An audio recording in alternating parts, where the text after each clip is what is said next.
Hey friend, it's Ange here, and today on the show we're talking about being in that not yet stage of life.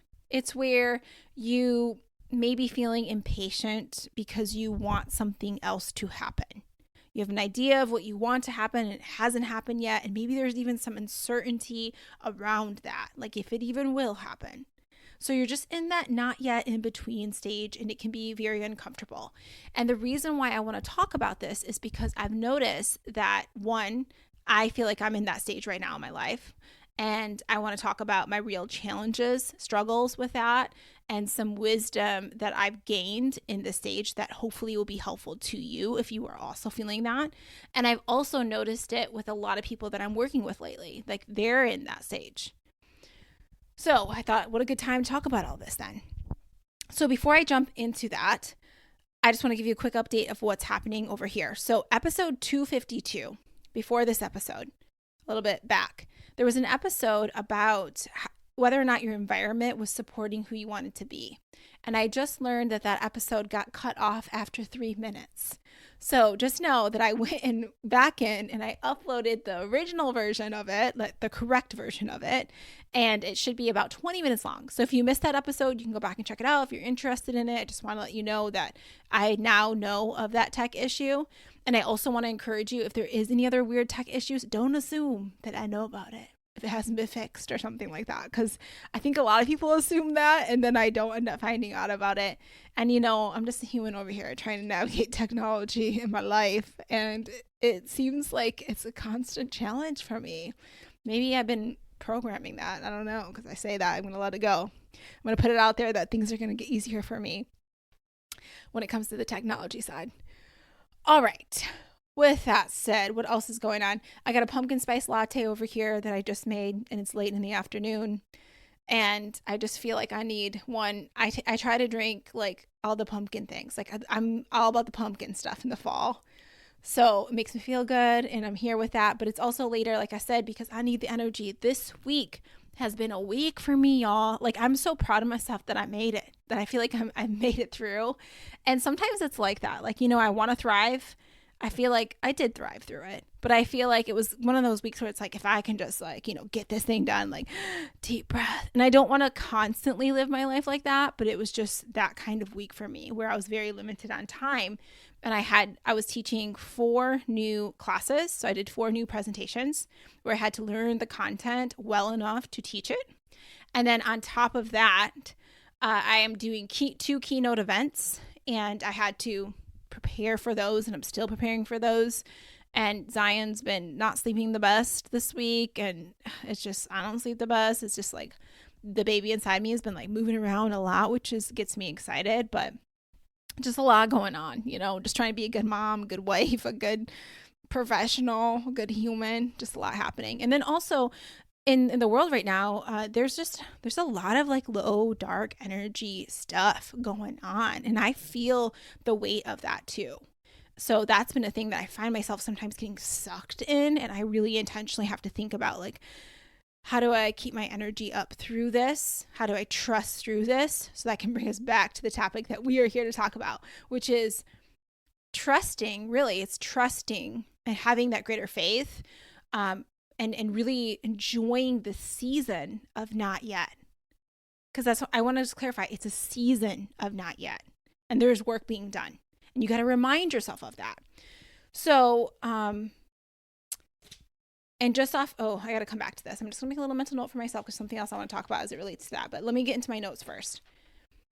Okay. So I want to start off telling you a story about how it's been for me being in this not yet in between season. So a little bit about me personally is I'm having another baby, and it's due in February. And I have had a lot of things going on professionally for me, really good opportunities. But I'd be lying if I didn't say that I'm concerned how I'm going to like keep this momentum up, like in this. Obviously it's not going to be to this level that I'm at when I have the other baby, like more of like I want to make intentional progress. So that's a thought in my mind. And I need to, speaking of environment, I want my environment to support me in doing that. And I don't feel like it's in the best place right now to do so. Why? Because we're outgrowing our home. And the baby's coming, winter is coming. There's all this, like, I feel like we're like on this time crunch, yet we've been looking for other places to live, but we haven't found anything in the specific area that we want to live in that aligns with our vision and our values. That's the size that we would want and the location that we would want. And then again, winter's coming here very soon, and posting of houses and finding them. It's like all this other stuff. Like you kind of feel like the odds are stacked against you kind of thing. But I'm like, oh, but I want to get this figured out before the baby comes. Like, and even if you can't relate to that specific situation, you can relate to where you feel that sense of urgency, like in your life, and you're like, I want to get this figured out. I don't want this to go on forever. You know, like I know this isn't serving me and how things are right now. Like I know you can relate to that kind of stuff. And that's how I've been feeling. So I've had to really remind myself that there is purpose in this waiting, and like God is doing work here to set things up. And I got to trust that. And it's not always easy to trust that. But also there's been some things I've been learning. So I went back and I did some like biblical studying of things, and like checking to see in these situations and these stories where people were also feeling the same way, and like what was going on there, to look for evidence of like potentially what's going on in my life, you know? So I'm just tracking this wisdom. So I want to share that with you. And there's a little bit more to this, other things that I've been waiting on. Like, for example, even with my speaking career, there's so many things I want to be farther along in. And you may feel like that with whatever the goals are for you professionally. I'm like, oh, I wish my stuff was all updated. I wish this was like, I wish it was farther along, but it's just not. It's not the way that the timing has gone, given certain delays and things. I'm not there yet. And it's so hard for me to work with that. Like that imperfection. Like, of course, I know nothing's perfect, but it's like you want it to be so much better than it is. But instead of like, what you don't want to do is wait to or not do something right now because you're waiting for perfection. That's one lesson that we have here. Like, take action, even if it's messy action, because that's how you move forward. I was teaching class earlier today about confidence, and how when you think about confident people that I think about that are really confident, they don't wait to feel 100% ready and for everything to be perfect to start taking action. They do it even when it's messy, even when they knew that they wish they were farther along, but they're still taking action. I think about Brooke Castillo over at the Life Coach School, how she always says that she aims for B, like in boy, as in boy, B minus work. And that's a sign off that she's like putting it out there. Like she's creating something new. She's putting it out there with B minus work. And even if you think of just like putting yourself out there, maybe you don't feel like you have all the things put together, but is it like, can you do it at a B minus work level? And that's hard for us. If you're like me, I'm like, no, I want quality. I want it to be really good. I want it to, and then you're like, time isn't working in your favor. Then what's end up happening is that you're missing out on opportunities along the way. Let me give you a quick example of this. I've had some speaking bureaus reach out to me recently. They wanted to represent me, put me on, their page so that people can come to them, and then they get a commission if I get booked from them and stuff, which I feel like is awesome. Cool. I like that. Anyone else that's wanting to pitch me, I'm great with that. But the thing is like, I found myself being like, oh no, my stuff isn't updated. This isn't like, maybe I should wait. Maybe I should wait to start pitching myself. I should wait until all the ducks are in the row. It's so much better.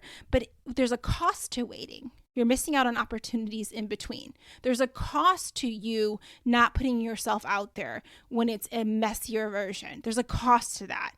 And the way that you get better at something is by you putting yourself out there. And then you're learning as you go, because there's 3 fears. I didn't think we were going to talk about this in this episode, but let's talk about it. 3 common fears that people have. Number 1 is the fear of failure. So this is like, oh, what would, like, if you do the thing and you just really suck at it, but the way that I combat that fear, and I just think about it, it's like, well, I always feel like if I'm just learning along the way, like that's always helpful to me.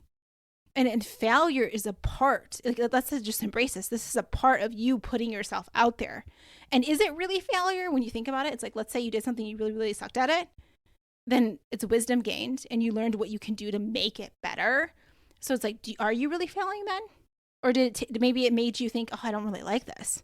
I'd rather do this thing instead. And it actually shifted you onto the path that you really wanted to be on. So was it really, really failure anyways, in the way that we traditionally think? It's just something to think about. There's that. But thinking about like, let's embrace it. Let's put ourselves out there. I think it was Sarah Blakeney of Spanx talk about recently, like how that was always welcomed in her home when she was a kid. How her parents would ask, like, would you fail at recently? Or what are like some kind of question like that. It's like they embraced it, like, oh, I'm doing this and I'm kind of sucking at it, but I'm doing it, like I'm doing this thing. And I just love that. And it made me think, I was just talking to a client of mine, and she was telling me all this wisdom her mom was telling her. And she said that her mom would tell her, like, even if you got like last place in something, it was like last place is better than like not putting yourself in the game at all. It's like it shows that you like were worthy of being in a position to get a place, even if it was last, because there's so many other people just sitting on the sidelines. And there's so many people afraid to put themselves out there because they're going to suck at the thing. And you will suck at it, probably originally. You will suck. But that's a part of it. But at least you're putting yourself out there. So it's like embracing this. It's like this failure mindset of like, it's growth. It's like, I'm going to get better. And it's like, can I really fail? Like, I don't know. I just love thinking about that. And then the second fear that we can dive into, and this is all related, because if you're in this in-between stage, I feel like this stuff is probably showing up for you, some of this fears too, around things that may be also holding you back in this stage. I'm going to bring it back. It's going to make sense. All right. So the second piece of this, the other failure, or the aside from failure, that's a friend, this other fear, we'll call it that, is the fear of uncertainty. This is really relative to being in this not yet in between stage. It's like you don't know what's going to happen. Is it going to work out? Or maybe what you thought was going to happen isn't going to happen. That just happened to me the other day. I thought I was going to get this really awesome opportunity. It looked like that. It was like, yeah, last time I talked to the person, they're like, yeah, we can make this work. This will be great. I'll get back to you. And then when they came back to me, they said, actually, we can't make this work. But what we can do is this other part of it that didn't seem as like great as the original thing that I thought I was like more attached to. It was like, to me, I took it as like, I'm like, oh, I kind of felt my energy shift down. But then I was like, you know what? Like, I like to go back to like, this is happening for me in some way. I may not see it yet, but there's a bigger plan here. And even if it sucked and it wasn't happening for me, I feel like God can turn anything to good at any time.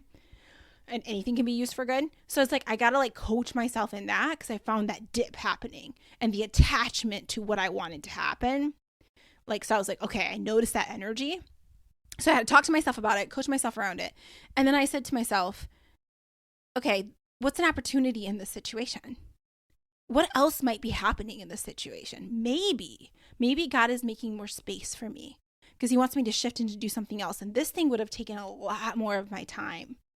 And maybe he wants me to shift in this other direction. I've also been seeing maybe some hints of that. Like when I started thinking about it in that way, I'm like, what else is the opportunity here? What else is going on here? So that was really helpful to me, and dealing with like that attachment. And also even now I'm still in the stage of, I don't know what's going to happen with all these things. But it's like, I trust the one who does know. And this is the thing with confident people too. They trust their ability to figure it out. They may not know what's going to happen, but they trust their ability to figure it out. So I'm just thinking about that in my own life. It's like, I trust that I'll figure it out. So the third fear, and I wasn't, like I said, I wasn't even intentionally going to talk about these fears in this episode, but it's coming up, so must be a reason. The third fear that is often common, because like most fears can be boiled down to these three things. The third fear is this fear of what people will think about you. And really think about that. The fear of what people will think about you.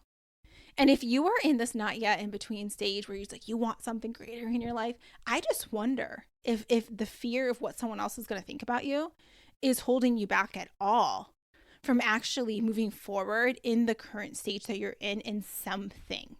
Or maybe it's the attachment to it looking a certain way, the attachment to the timeline that is holding you back. And I just wonder also, what if it was happening for you? It taking longer. What if that was happening for you? You not being able to do X thing with that person yet. What if that was happening for you? You know, that no to the rejection thing. What if that was happening for you? Whatever it is. So that's something to think about. But it's like, where is this fear of what people will think about you, like holding you back in your life? Like, where are you not like asking for the thing, putting yourself out there, making the networking, the connection, whatever it was, because you're afraid of what will they think about me? If you even go back to like the fact that I was like, oh, should I really send my stuff over so they can pitch me more? If we really think about it, it's like the fear around, oh, my stuff doesn't look as good. My stuff isn't set up good. Well, will they think about me? Will they not take me seriously then? Well, then I noticed that fear shows up actually quite often for me. These three fears show up often for me: the fear of failure, the fear of uncertainty, and the fear of what will people think. So just check in with yourself. Where's that at? And what do you want to say back to that fear if it's showing up for you? And these are just some of the beliefs that have served me. It's like, I'm telling you, like, trusting that everything is happening for me, like telling myself, like, there must be, like, this is happening maybe in some way, like, and I get my brain to start looking for evidence of that. And I usually find it later on. Like later on, I'll be like, oh, so glad I didn't get that house. So glad I didn't get that job, or I didn't agree to that thing, because look at, I wouldn't have had space for this thing.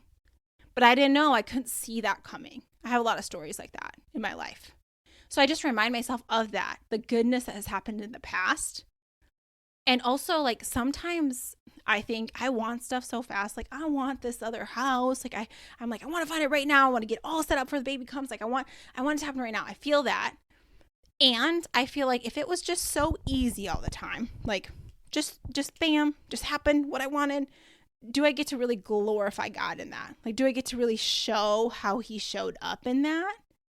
Sometimes, like, no, you can just be like, oh, it's my effort. I tried, I did the thing. It's like, but when it becomes like a little more difficult and a little more crazy of what had happened, it's kind of like, oh yeah, there's no denying God did that thing. Like, for a lot of people, like, at least I know, would be like, yeah, that's definitely a God thing, as they would say, because of the way it came to be. But had it just been like, not to say that God doesn't bring it easy, because I also feel like that too. Some things are like aligned and it flows in. But you know, sometimes the way things happen in a certain way, it gives you the opportunity to glorify God more. That's how I feel in my life personally.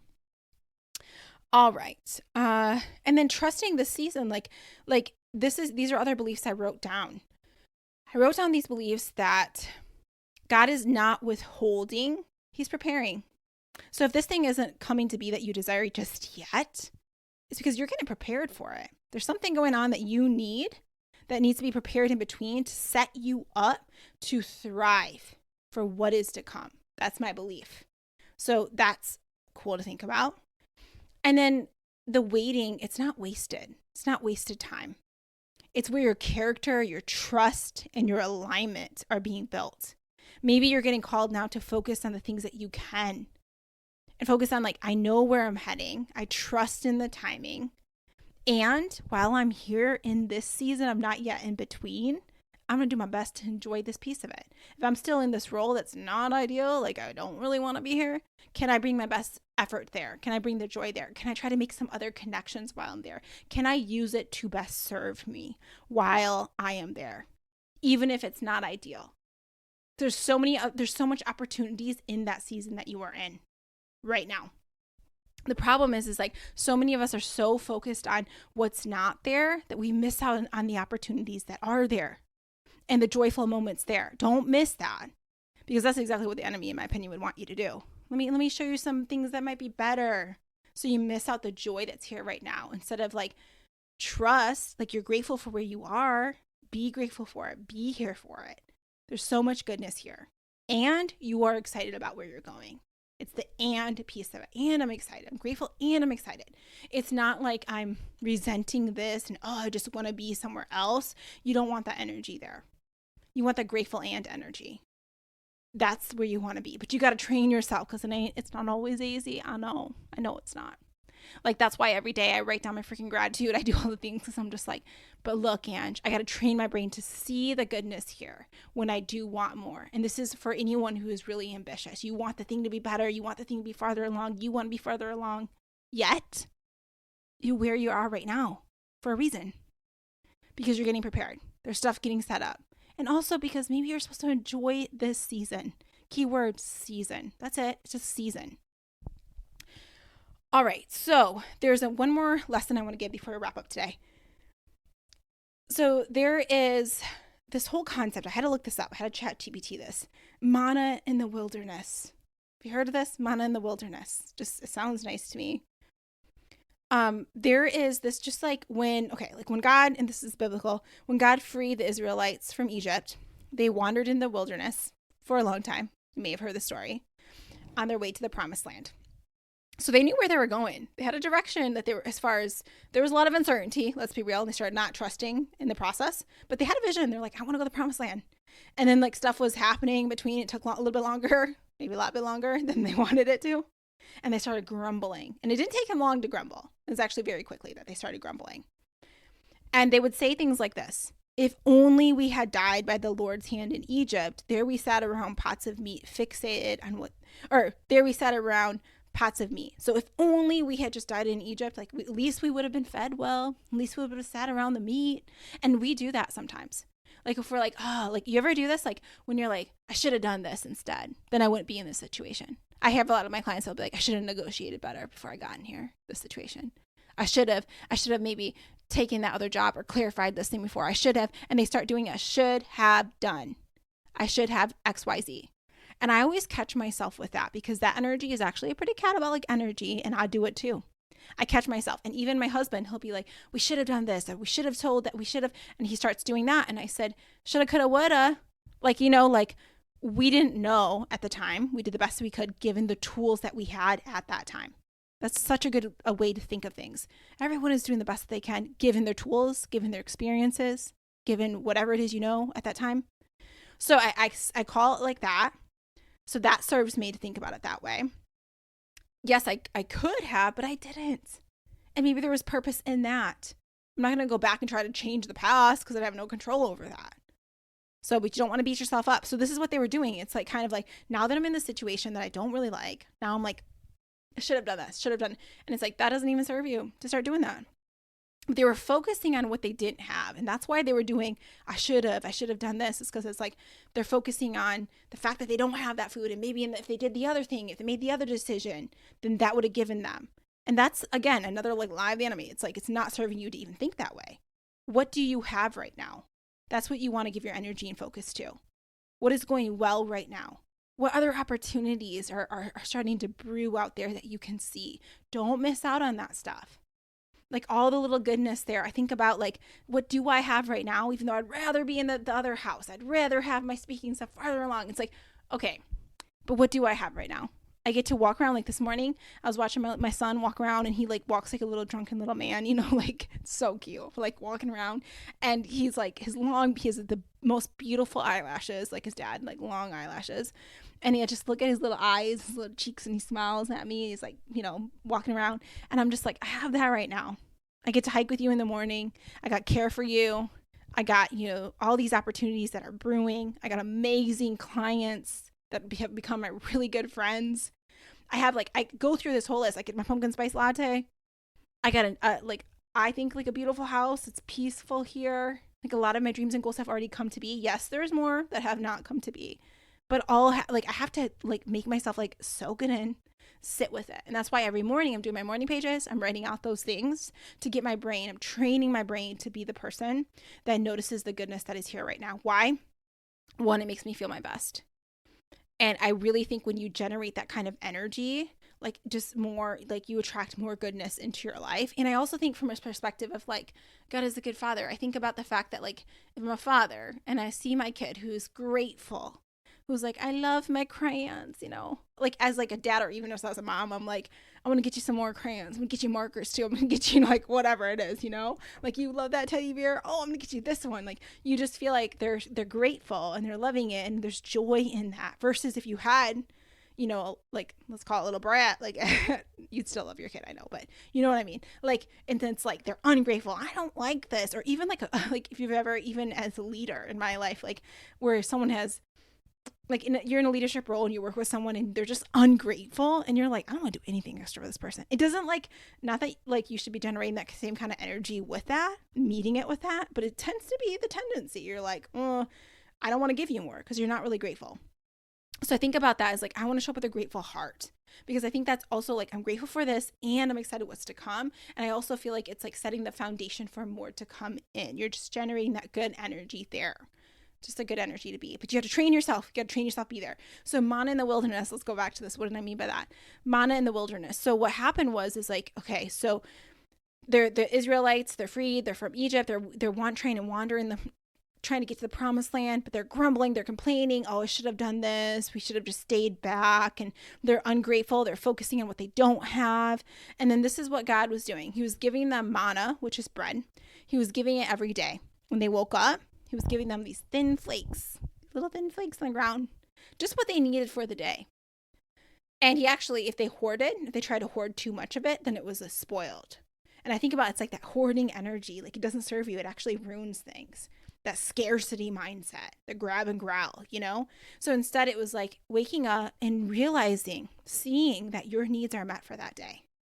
And I think about that. It's like, we're getting called, and maybe God was like in this situation, like, depend on me daily.